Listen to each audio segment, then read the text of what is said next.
3 a.m. You're wide awake. Again. You weren't having a nightmare. You weren't cold. Nothing woke you. But here you are, staring at the ceiling at the exact same time every single night. And the frustrating part? You have no idea why. Tonight I'm going to show you exactly what's happening inside your brain at 3 a.m.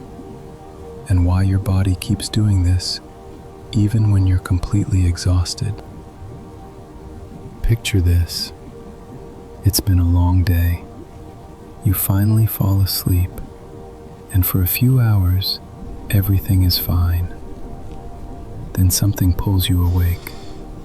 Not a sound, not a dream, just consciousness, sudden and complete.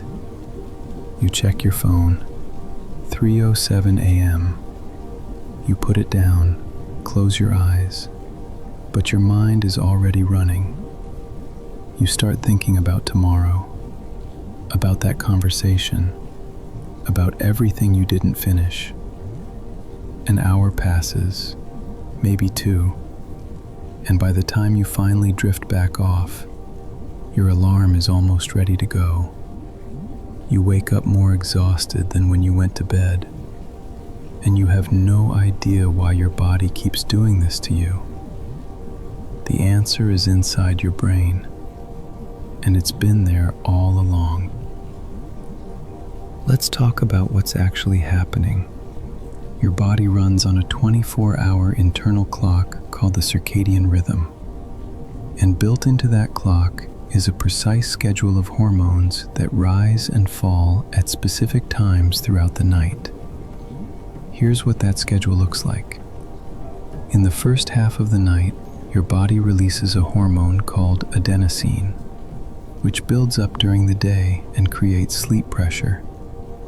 This is what makes you fall asleep easily at the start of the night. Your body temperature drops, your heart rate slows, deep sleep dominates. But here's where it gets interesting. Around 3 a.m., your body begins its morning preparation sequence. Cortisol, your alerting hormone, starts rising. Your body temperature begins climbing back up. Adenosine levels drop, and your brain begins transitioning from deep sleep into lighter sleep stages.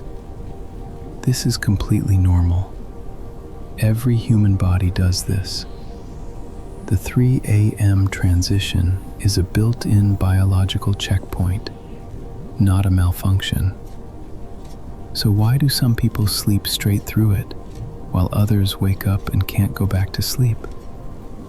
This is the part nobody talks about. When your stress system is activated through chronic stress, anxiety, hormonal changes, or sleep deprivation, your cortisol starts rising earlier and higher than it should. Instead of a gentle morning preparation signal, your brain gets flooded with cortisol at 3 a.m. Your nervous system interprets this as a threat signal, and it wakes you up. For women over 35, dropping estrogen and progesterone make this worse. Estrogen normally buffers cortisol at night. When it drops, cortisol surges more dramatically at the 3 a.m. transition. That's why this problem is so common in perimenopause. For anyone dealing with chronic stress or anxiety, your hypothalamic pituitary adrenal axis, your stress response system, becomes hyperactivated. It starts anticipating threat even during sleep. And 3 a.m., when cortisol naturally begins to rise, becomes the trigger point where your nervous system crosses the threshold into wakefulness. And once you're awake, your racing mind takes over. The prefrontal cortex activates. Analytical thinking switches on. And falling back asleep becomes nearly impossible because your brain is now in problem-solving mode instead of sleep mode. So, what can you actually do about this? Here are 3 things that directly target the 3 a.m. wake-up cycle. Number 1, lower your cortisol before bed. Since the 3 a.m. wake-up is driven by cortisol rising too early and too high, the single most effective thing you can do is reduce your baseline cortisol before sleep. 60 minutes before bed, no screens, no news, no stressful conversations. Try a magnesium glycinate supplement. It directly suppresses cortisol and promotes deeper sleep.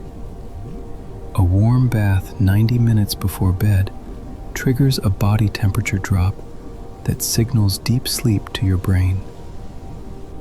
Number 2, don't fight the waking. This sounds counterintuitive, but the moment you start fighting the 3 a.m. wake-up, your cortisol spikes higher.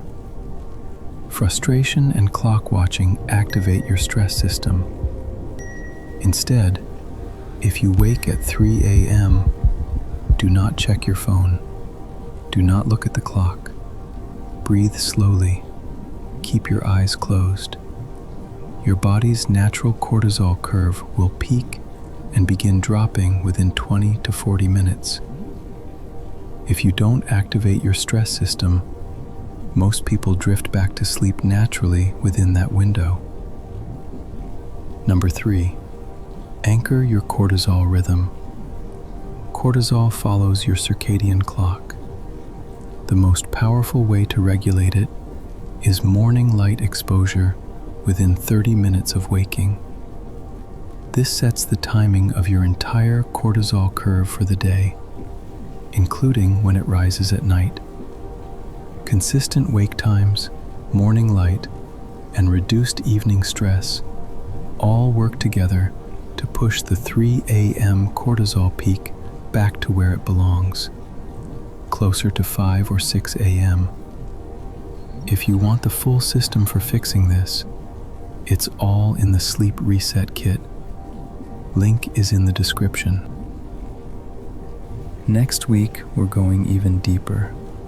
Specifically, why you keep dreaming about someone you've lost, what your brain is actually doing when grief enters your sleep, and why this happens even years after the loss. If tonight's video resonated with you, you won't want to miss it. Everything we talked about tonight, the 3 a.m. wake-ups, the racing mind, the exhaustion that sleep doesn't fix, none of it means something is wrong with you. Your brain is running a biological sequence that was designed long before alarm clocks and smartphones existed. And now that you understand it, you can work with it instead of against it. Save this video, subscribe so you don't miss what's coming next. And if you're ready to go deeper, the Sleep Reset Kit is linked below. Your body isn't broken, it's just overwhelmed.